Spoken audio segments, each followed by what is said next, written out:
Ya, bismillahirrahmanirrahim. Assalamualaikum warahmatullahi wabarakatuh. Selamat sore semuanya. Pada video ajar pada hari ini, saya akan kembali menjelaskan terkait dengan classification pada dataset 20 News Group yang beberapa waktu yang lalu sudah kita jelaskan dan kita bahas bersama-sama. Tujuan dari pembuatan video ajar ini adalah supaya mahasiswa bisa, mengulang-ulang, apa yang sudah, kita bahas dan juga akan berguna dan bermanfaat sebagai bahan ajar pada ujian tengah semester pada beberapa waktu yang ke depan. Oke, sekarang kita bahas dulu, pertama kita masuk ke Google Drive. Jadi pada Google Drive ini datasetnya harus dalam satu folder yang sama. Nah, di sini kita kerjanya adalah di folder Collab Notebooks pada Google Drive. Kemudian kita buat folder AI class, AI underscore class, kita buka dan kita masukkan datasetnya, yaitu dataset yang CSV kemarin atau dataset yang isinya itu berita artikel pada eh, pada artikel-artikel berkaitan dengan olahraga, politik, budaya, agama, dan lain-lain. Kalau kita download ini kita bisa buka menggunakan Microsoft Excel, tapi di sini kita tidak perlu membukanya menggunakan Microsoft Excel ya, dan cukup kita upload saja ke Google Drive. Kemudian kita buat file Jupyter Notebook-nya atau file Google Colab-nya yang berekstensi .ipynb ini. Kalau belum ada, kita bisa buat di sini dengan cara klik baru di pojok kiri atas, kemudian pilih lainnya, baru kita klik Google Colab. Nanti akan muncul jendela baru yang kita bisa buat coding di sana. Nah, di sini kebetulan karena sudah ada, kita tinggal buka ini dulu. Nah, kita buka dengan Google Colab. Atau klik dua kali atau klik kanan, buka dengan Google Collaboratory.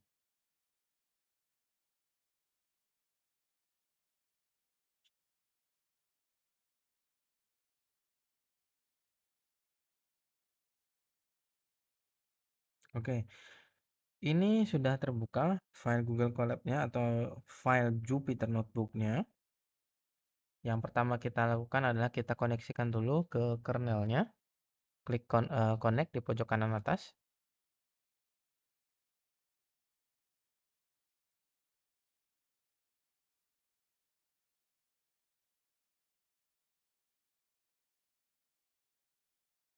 Ini sudah, kalau sudah muncul notifikasi RAM dan disk atau storage, ini artinya kita sudah terkoneksi dengan eh, mesin yang ada di Google Cloud atau Google Colab. Nah, eh, ini sudah ada codingnya ya. Kemarin kita sudah bahas juga. Jadi ketika kalian pertama kali melakukan coding ketika mengerjakan UTS atau tugas nanti, ini biasanya kosong. Oke. Untuk shell pertama kita import dulu library-nya mulai dari Pandas ini untuk olah datanya, NumPy ini untuk operasi matematikanya, sampai dengan scikit-learn yang digunakan untuk mengimport model AI-nya atau model machine learning-nya dan juga untuk memecah datasetnya menjadi data training dan data testing dan seterusnya. Kita eksekusi dulu, klik.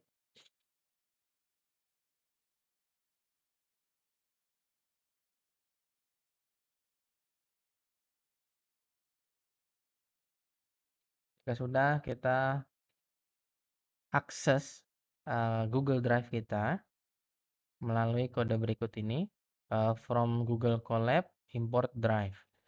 Ini sudah saya jelaskan juga ya.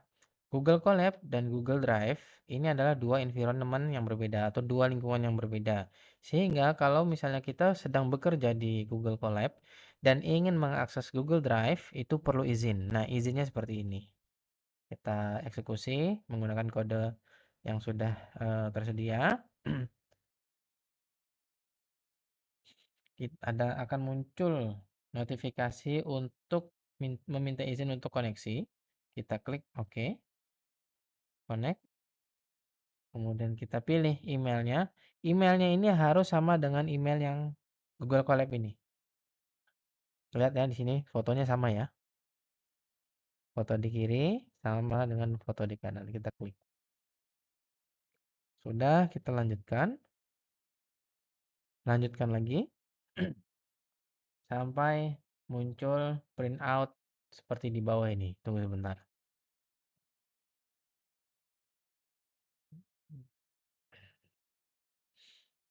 Nah, muncul notifikasi mounted add content drive. Ini artinya kita sudah berhasil terhubung.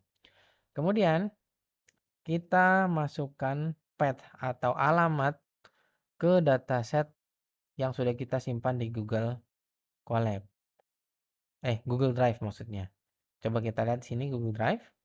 Nah, file ini, file classification, file 20_newsgroup.csv ini ada di folder Colab Notebooks dan AI Class.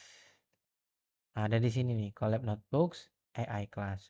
Atau kalau misalnya kalian cukup bingung untuk menuliskan alamatnya ini, kita bisa cek di folder di Google Colab, pojok kiri bawah yang ada gambar folder ini, kita klik. Kemudian kita pilih drive, pilih My Drive atau drive saya kalau dalam bahasa Indonesia.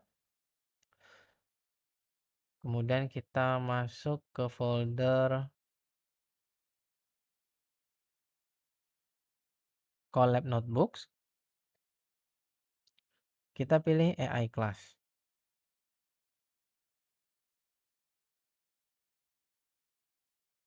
Nah, tadi nama datasetnya adalah 20_newsgroup.csv.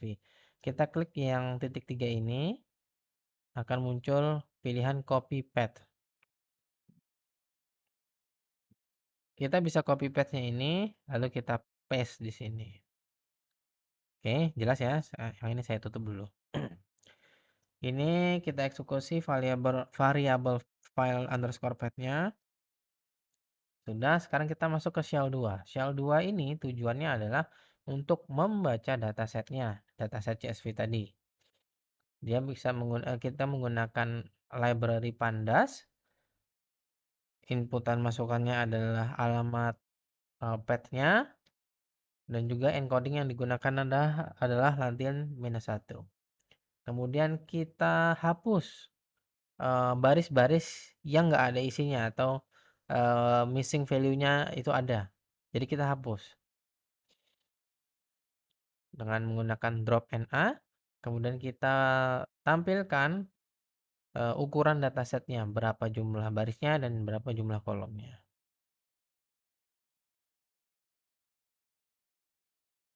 Oke, kita sudah dapatkan hasilnya. Di sini dataset size-nya adalah 11.096. Itu adalah row-nya atau barisnya dan 5 itu adalah jumlah kolomnya.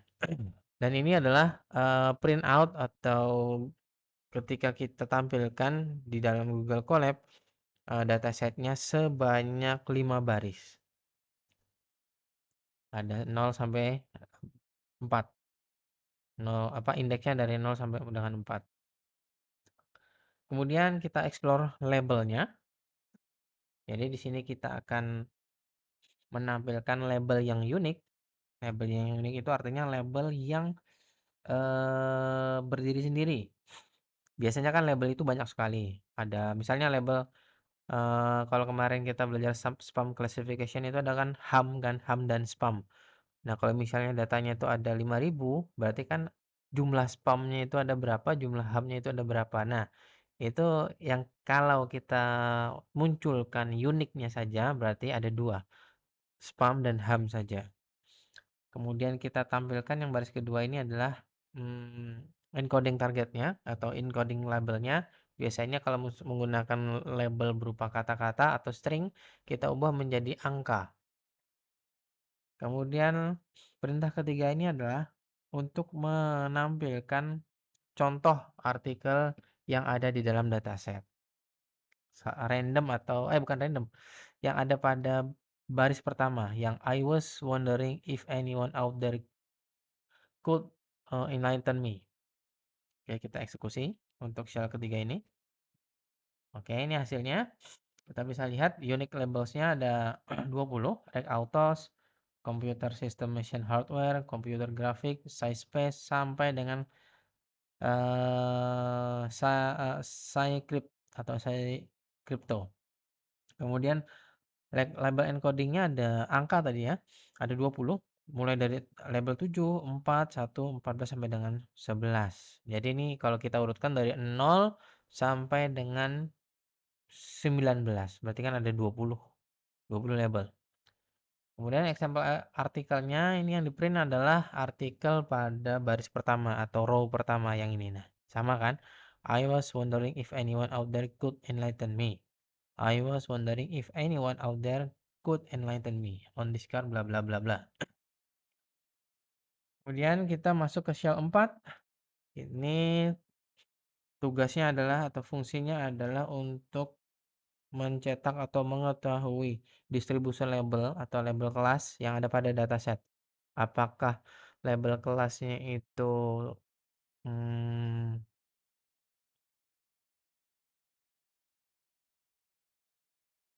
label kelasnya itu balance atau tidak? Nah, bisa kita lihat dari gambar grafik batang ini. Saya ulangi lagi ya, seperti yang di kelas kemarin, bahwa label 1 sampai dengan label 17 itu bisa kita ambil kesimpulan cukup balance, cukup seimbang. Sementara label 0 dan label 18 dan 19 ini adalah label yang jumlah kasusnya cukup sedikit. Jadi kita bisa lihat bahwa eee, distribusi targetnya ini cukup seimbang kalau tidak disebut sebagai seimbang sekali. Karena untuk label 18, 19, dan 0 ini kategori yang lebih sedikit daripada kelas-kelas yang lain.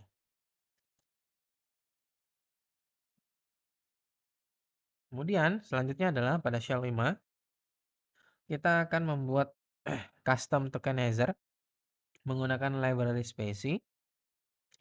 Di sini library specie ini eee, library tokenizer ini kita gunakan untuk memecah kalimat-kalimat menjadi single word. Nah, ini sudah saya berikan gambarnya untuk metodenya, bisa kita lihat. Misalnya kalimat ketiga, "The sun shone and the soft air fluttered its leaf." Nah, ini kan satu kalimat. Ini kalau kita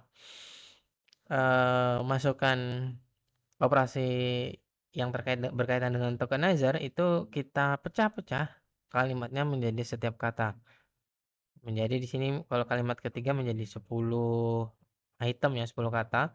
1, 2, 3, 4, 5, 6, 7, 8, 9, 10. Ini tujuannya untuk memudahkan model machine learning memproses data inputnya. Oke, kita eksekusi, selesai. Baru kita masuk ke shell 6. Shell 6 ini kita bagi datasetnya menjadi 2 bagian, separuh sebagai data training, separuhnya lagi sisanya menjadi data training.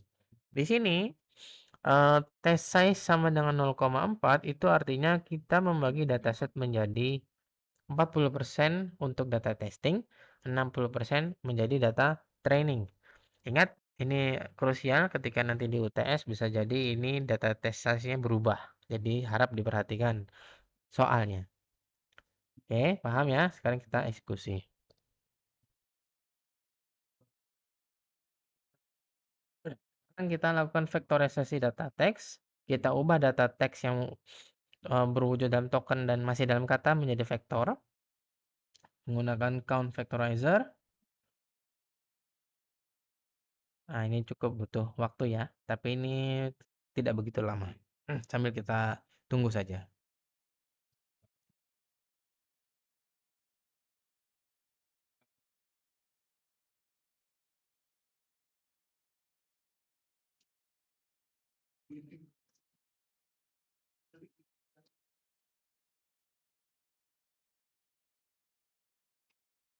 Oke, kita butuh waktu lumayan cepat, 27 detik saja. Lanjut kita train model naive Bayes-nya.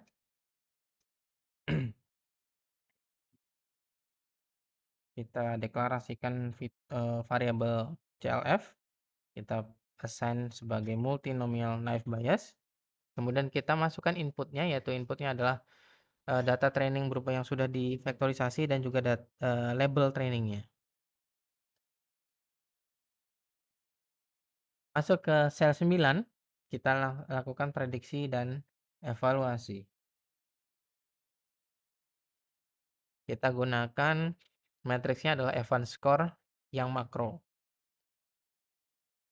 Lihat di sini kita dapatkan hasilnya, Evans score-nya adalah 0,58 sekian. Nah, Evans score 0,58 sekian ini itu kategori performa yang cukup jelek. Oke. Karena masih terdapat beberapa kesalahan dalam prediksinya. Selanjutnya bisa kita lihat dari confusion matrix-nya pada pada sel 10 ini.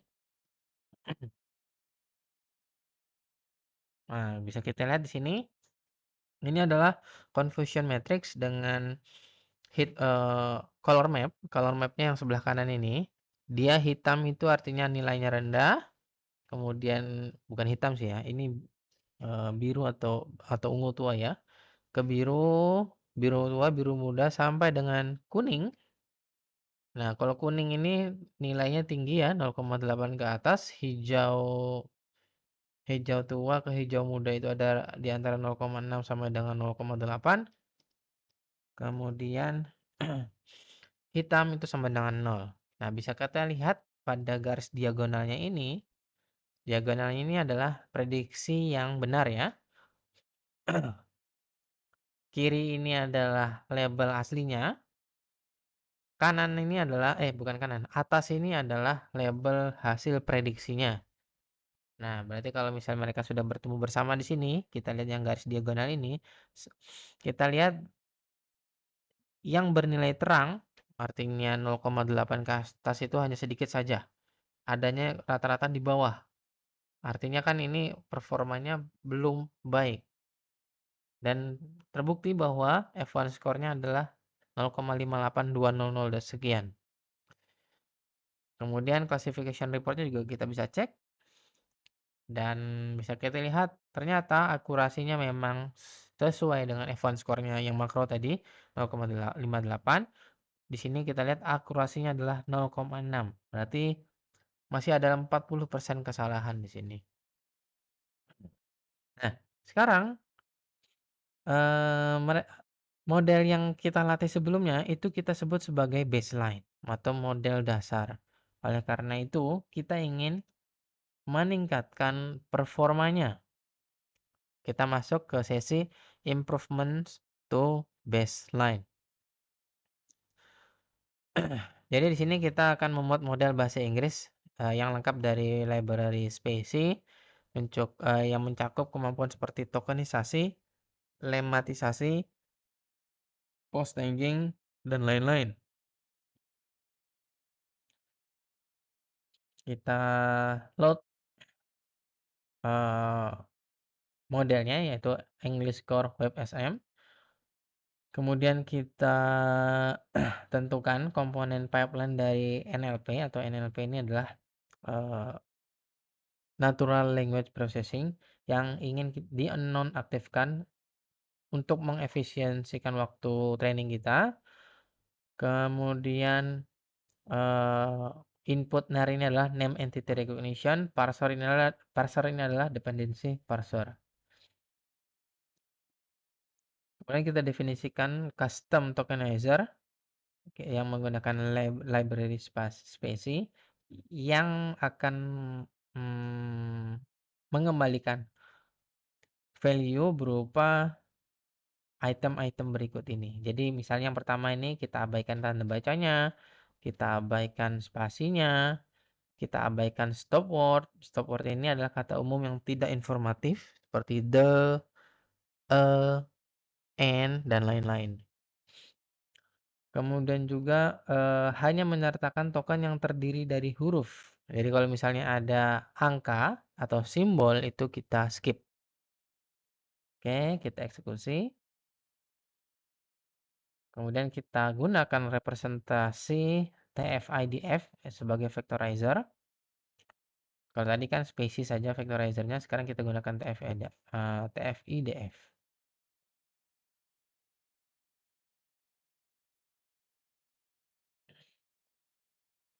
Kita eksekusi.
Oke, waktu eksekusinya adalah 4 menit 57 sekon atau 57 detik. Sekarang kita akan lanjut ke menggunakan metode grid search untuk mencari nilai optimal dari parameter alfa. Jadi ada parameter alfa yang bisa kita kalibrasi untuk meningkatkan performa dari baseline kita, baseline dari naive Bayes sebelumnya. Di sini alfa yang kita set ada beberapa pilihan, mulai dari 0,001, 0,005, 0,01 sampai dengan 1. Nah, jadi grid search yang ada pada library scikit-learn model selection itu akan melakukan pencarian parameter alfa ini secara grid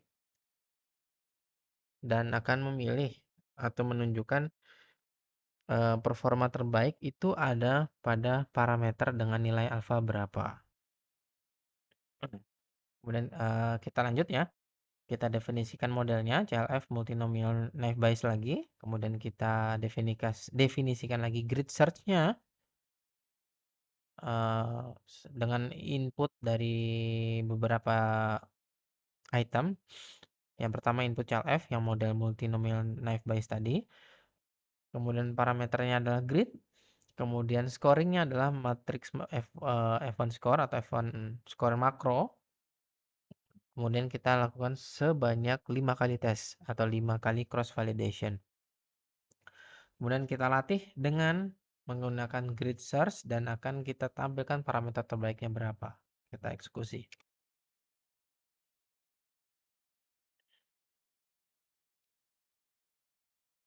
Kita dapatkan di sini parameter terbaiknya adalah alpha.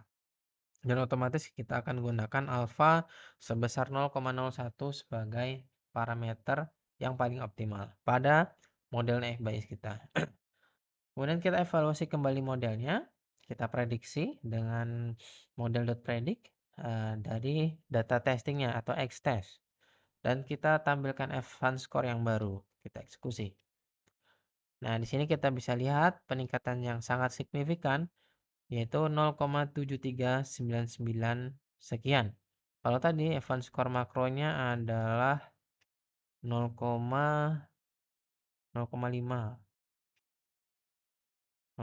sekian kalau nggak salah tadi. Nah nih 0,58200 naik ke 0,7399 sekian. Sekarang coba kita konfirmasi dengan plot kembali confusion matrixnya. Nah, kita lihat garis diagonalnya yang ini. Tadi saya bilang garis diagonal itu adalah prediksi yang benar. Itu kita lihat di sini banyak sudah yang berwarna kuning. Artinya nilai jumlah benarnya itu semakin banyak. Nah, ini kan color mapnya kalau kuning itu adalah nilai yang di atas 0,8.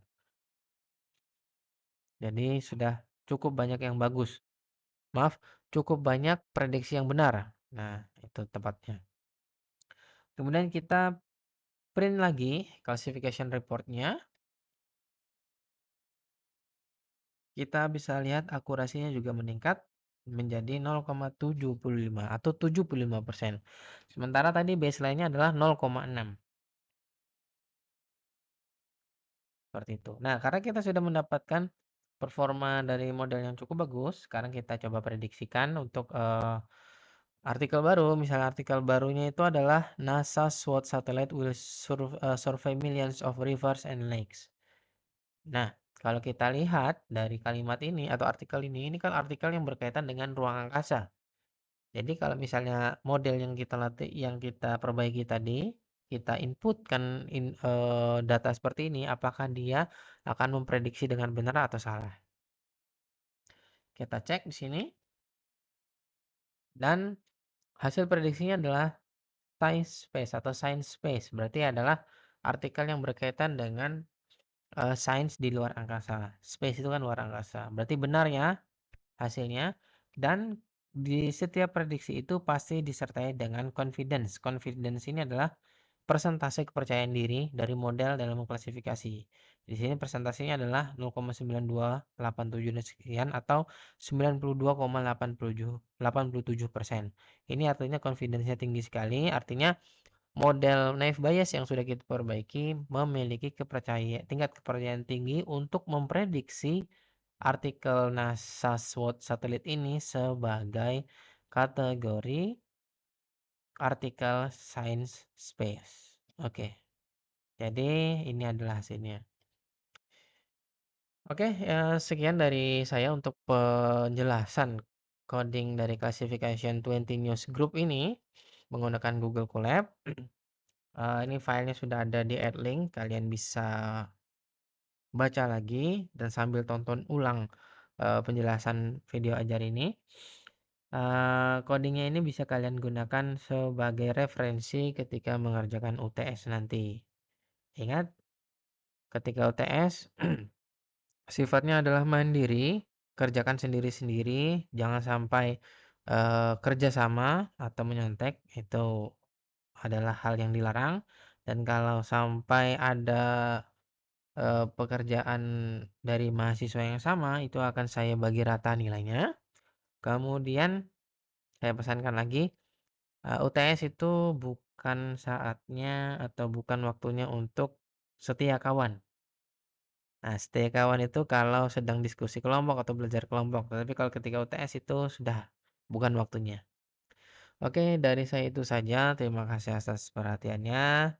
Semoga ujian nanti berjalan dengan lancar. Saya akhiri, wassalamualaikum warahmatullahi wabarakatuh.